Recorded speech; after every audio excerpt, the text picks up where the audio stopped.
Hola, ¿qué tal amigos? Bienvenidos a tu canal Paco Te Enseña y hoy vamos a hablar de la distribución de los estribos, de los espaciamientos que estos tienen dentro de una columna de concreto armado, ¿no? Esta distribución, este espaciamiento está regulado dentro de la norma peruana, la norma E060, ¿no? En este caso, por ejemplo, tenemos aquí lo que ha hecho la norma nos dice que divide a una columna en dos zonas, ¿no? Una zona en los extremos de confinamiento y una zona central.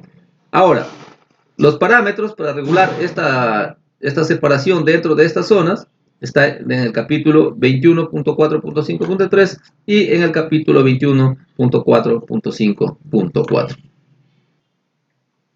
Si quieres entender cada uno de estos parámetros que acabo de mencionar, ¿no?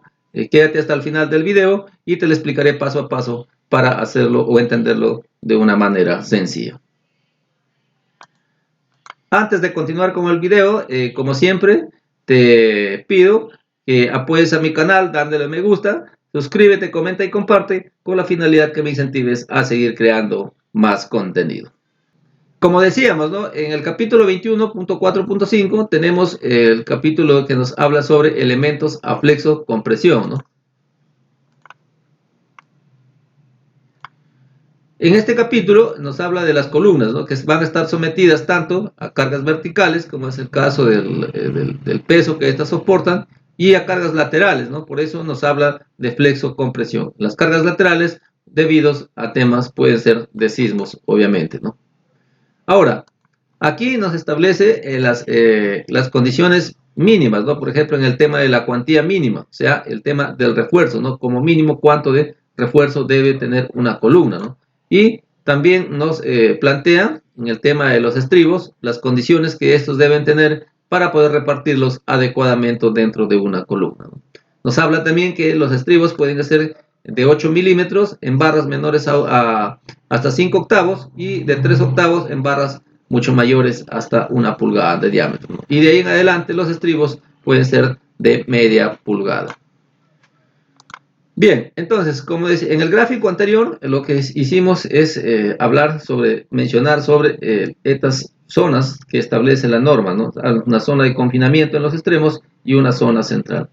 La zona de confinamiento está regulado por estos parámetros, ¿no? Lo define de esta manera, dice, ¿no? La longitud L sub 0 no debe ser menor que el mayor entre D, E y F. O sea, de estos tres valores, lo que va a hacer, va a tomar el mayor valor, ¿no?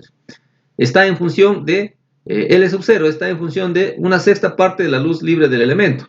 Entonces, acá lo que nos hace es hablar de esta dimensión, ¿no? La dimensión del entrepiso. Si estamos en un nivel intermedio, nos habla de la dimensión de techo a techo, ¿no? Ahora, una forma de escoger estos parámetros es hacerlo manualmente, ¿no? Y otra forma es elaborar, por ejemplo, una tabla en Excel, ¿no? Como el caso que yo tengo aquí, de tal manera que de manera automática me ayude a elegir rápidamente en función de los datos de entrada o de los parámetros que estos requieren.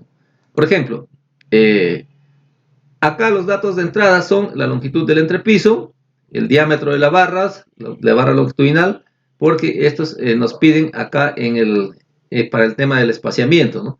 Nos piden también la mitad de la menor dimensión de la sección transversal, entre otros valores, ¿no? Entonces, esos van a ser los datos de entrada que nosotros vamos a ir analizando. Para la longitud de confinamiento, o L sub 0, que es en esta parte de acá, la norma nos dice, ¿no? Como dije anteriormente, va a estar en función de la sexta parte de la luz libre del elemento. Entonces, ¿qué pasa? Que si yo tengo una longitud de entrepiso de 3 metros, por ejemplo, entonces la sexta parte va a ser 50 centímetros, ¿no? Tendría yo ya el primer parámetro. Ahora, nos habla también de la mayor dimensión de la sección transversal del elemento, o sea, de los lados de la columna, ¿no? Pues de un lado menor, en este caso, L sub I, y de un lado mayor, si es que fueran lados diferentes. En este caso, nosotros vamos a hacer un análisis para una columna de 35 por 35, por ejemplo. En este caso, los lados obviamente son iguales, ¿no? Entonces, si es que aquí si fuera un lado, por ejemplo, mayor de 40 centímetros, la tabla automáticamente lo que va a hacer es tomar este valor para el análisis, ¿no? Entonces, ¿no? Una vez que tenemos este valor, vamos a compararlo con el tercer valor, que nos dice acá, que es 50 centímetros o 500 milímetros, ¿no? Entonces, de estos tres valores, automáticamente se toma el mayor, ¿no? Entonces, ya tenemos nosotros, de alguna manera, definido L sub 0, la longitud de confinamiento. Ahora, esta longitud de confinamiento no puede ser, nos dice, de 50 centímetros, ¿no? Acá nos establece, no puede ser, dice.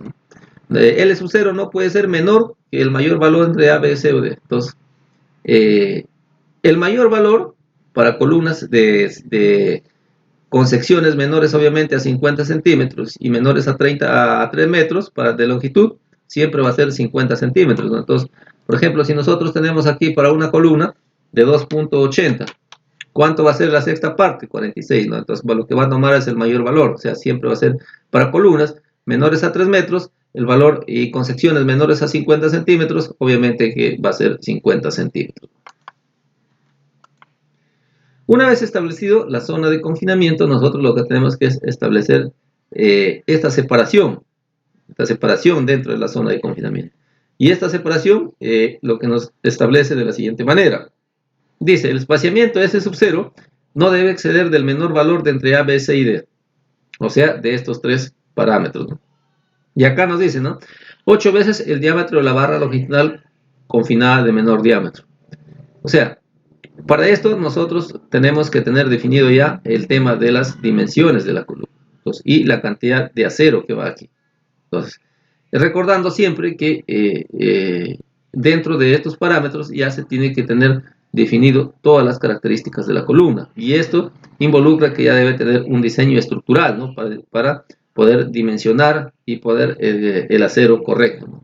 En este caso yo estoy tomando como ejemplo una columna de 35 por 35, pero recordando que se tiene que chequear el tema del acero, porque la norma nos exige un acero mínimo, ¿no? Que debe estar en función de esta sección. Ahora, si yo tengo, por ejemplo, el acero longitudinal son estos aceros que van dentro de la columna, obviamente, ¿no? Que están contenidos aquí, entonces que van a lo largo, ¿no? Por este caso tenemos 4 de 5 octavos y 2 de media, o sea, la barra de menor diámetro sería la de media pulgada, ¿no? Entonces aquí lo que hacemos es simplemente hacer este cálculo, ¿no? En la tablita ya lo establece. Entonces, 8 veces el diámetro de la barra. Si aquí tienes una barra de 5 octavos, sería la menor de diámetro, simplemente se coloca la de 5 octavos, ¿no? Y lo va a calcular. Pero como te digo, acá tenemos una barra de media pulgada. Entonces, ya tendríamos este valor de 10.16 centímetros. Ahora nos habla del otro parámetro, ¿no? Lo que es, dice, la mitad de la menor dimensión de la sección transversal del elemento. La menor dimensión del elemento, bueno, va a estar de la columna, y en este caso son columnas con las dimensiones iguales, ¿no? Entonces va a tomar esta dimensión entre dos, en este caso es 17.5 centímetros, ¿no? Porque el tema de la dimensión es igual, entonces aquí sería L entre 2, ¿no? Entonces esta sería la menor dimensión. Ahora, de estos tres parámetros, lo que hace es simplemente tomar el menor, ¿no? Porque aquí lo indica, ¿no? Entonces, el espaciamiento no debe exceder del menor, dice, no debe exceder del menor. Entonces, no, de estos parámetros, el menor es 10 centímetros, no debe exceder en este caso de 10 centímetros, ¿no? Lo que hace y lo calcula automáticamente. Ahora, una vez establecido en esta zona, nosotros tenemos que ir a la zona central, ¿no? Y para la zona central también existen los parámetros, ¿no? Que aquí nos menciona, dice, fuera de la longitud del elemento L sub 0, o sea, fuera de estos extremos, que se ven aquí, fuera de estos extremos, nos queda la zona central. Y nos dice, el espaciamiento del refuerzo transversal debe cumplir con 7.10, 11.5.5.1, y en todo el elemento la separación de los estribos no será mayor que la requerida por fuerza cortante ni 300 milímetros. Entonces nos da un límite máximo, y este límite máximo lo que va a hacer es 30 centímetros, ¿no? Y nos hace claro que en todo el elemento de la separación los estribos no será mayor que la requerida por fuerza cortante. Entonces, ¿qué nos está diciendo acá? Que nosotros tenemos que hacer un análisis estructural para determinar los esfuerzos cortantes, y en función de esos esfuerzos cortantes recién poder compararlo con lo que establece acá en la norma y sacar nuestras propias conclusiones, ¿no? Ahora, nosotros vamos a revisar en el capítulo 7 y en el capítulo 11, ¿no? Por ejemplo, vamos por aquí y vamos a tener el capítulo 11, ¿no? En el capítulo 11 nos dice, en 11.5.5 nos dice límites para el espaciamiento del refuerzo cortante. Y acá nos indica, ¿no? El espaciamiento del refuerzo cortante colocado perpendicularmente al eje de elementos no debe exceder de D medios en elementos de concreto no preesforzados, ¿no? Es lo que nos interesa a nosotros. Y D medios viene a ser la distancia de la fibra, las fibras que están en compresión hacia el eje del acero, ¿no? Del refuerzo longitudinal, ¿no? En estas zonas que están en tracción. Entonces, nosotros tenemos que calcular esta distancia. Entonces, y esta distancia se calcula de la siguiente manera, ¿no? Quitando el recubrimiento y la mitad del acero, del diámetro del acero. Entonces, de esta manera nosotros lo que hacemos es, por ejemplo, si tenemos un recubrimiento de 2.50 centímetros, el D medios, automáticamente vamos a hacer, tenemos las siguientes condiciones, ¿no? En estribos nos dice, ¿no? En estribos, el espaciamiento vertical de los estribos no debe exceder de 16 veces el diámetro de las barras longitudinales. Entonces, si nosotros tenemos las barras longitudinales acá de media, entonces simplemente hacemos este cálculo. 16 veces este diámetro es 20.32. ¿Qué más nos dice? 48 veces el diámetro de la barra o alambres de los estribos, ni la menor dimensión transversal del elemento sometido a compresión. Entonces, ¿cuál es la menor dimensión? 35 centímetros. 48 veces el diámetro del estribo, 45.72. Ahora, acá nos dice que el espaciamiento vertical de los estribos no debe exceder. Entonces, si no excede, tiene que ser menor que cualquiera de estos valores, ¿no? En este caso, se tiene que analizar y tomar este menor valor, ¿no?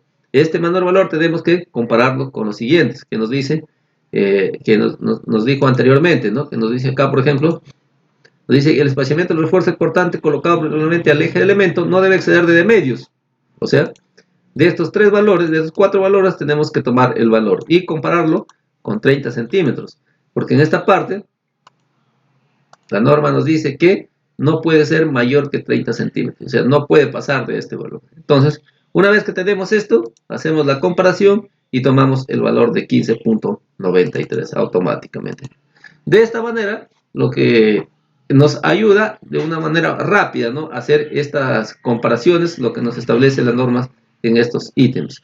Ahora, esto no libra de un análisis estructural, como decía anteriormente, porque estos parámetros ya están en función del diámetro del acero, del diámetro del estribo, en función de la longitud, de la altura del entrepiso, de la longitud de la columna y de las dimensiones tanto lado mayor y lado menor de la columna, ¿no? Entonces, para esto se tiene que establecer previamente estos requisitos.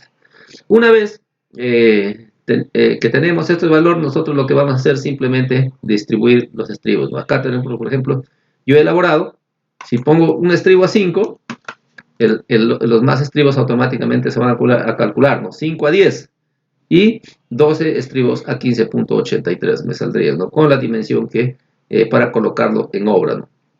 Ahora, si acá, por ejemplo, nos dice, estos estribos están dentro, el 1 a 5 y 5 a 10 están dentro de la zona de confinamiento. ¿Por qué? Porque el primer estribo siempre se pone a 5 centímetros, ¿no? Y el resto se va a poner a 10 centímetros dentro de esta zona, o sea, dentro de los 50 centímetros, ¿no? Si nosotros ponemos 1 a 5, tenemos 5 por 1, 5 centímetros, y aquí 5 por 10, 50 centímetros. 50 más 5 tendríamos 55 centímetros, ¿no? Que son mucho mayor al valor de 50 centímetros. De esta manera estaríamos correctos, ¿no? Ahora, ¿por qué no selecciona acá 4, por ejemplo? Si ponemos 4, sería 4 a 10, 40, más 5, 45. Sería mucho menor que este valor de acá. Por eso en la tablita ya me calcula automáticamente 5.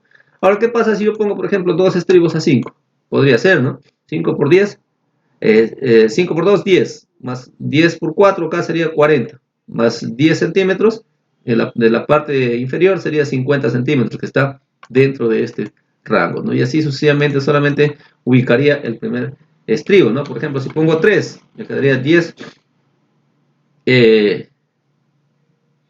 Ahora, en la zona central, dentro de la zona central, acá nos dice que la separación debe estar a 15.93, ¿no?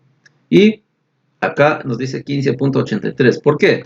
Esto hace porque automáticamente acá lo calcula, ¿no? Si por ejemplo aquí sale 11 estribos, 11 estribos, la separación va a ser 17.27. O sea, está por sobre de este valor. Entonces, automáticamente aquí lo que hace es un valor más, ¿no? Lo hace en este caso 12. Y al dividir esta longitud central que sobra entre 12 es 15.83. O sea, pero como es menor, está dentro de los parámetros, ¿no? Entonces, toda la suma de todos estos valores tiene que ser de 1 a 5, de 10 a 5 y de 12 a 15.83 tienen que ser 3 metros, ¿no? Porque es la longitud de la columna. Y luego simplemente nosotros lo que hacemos es hacer nuestra distribución, pues, ¿no? Esto es como una idea. Podemos hacer un estribo a 5, 5 a 10 y el resto a cómo. El resto sale a 15.93, ¿no? Entonces acá tendríamos que cambiar, ¿no? Acá tendríamos que cambiarlo. 15.83. Esto es para fines de nosotros poder entender, cómo es el cálculo.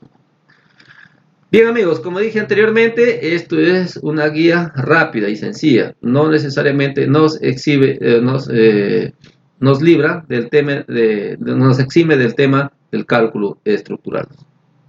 Bien amigos, este ha sido el video del día de hoy. Como siempre, antes de terminar este video, te pido que apoyes mi página, que le des me gusta, que te suscribas, comentes y compartas con la intención de que me incentives a seguir creando más contenido. En este canal, Paco te enseña, nos vemos en el próximo video.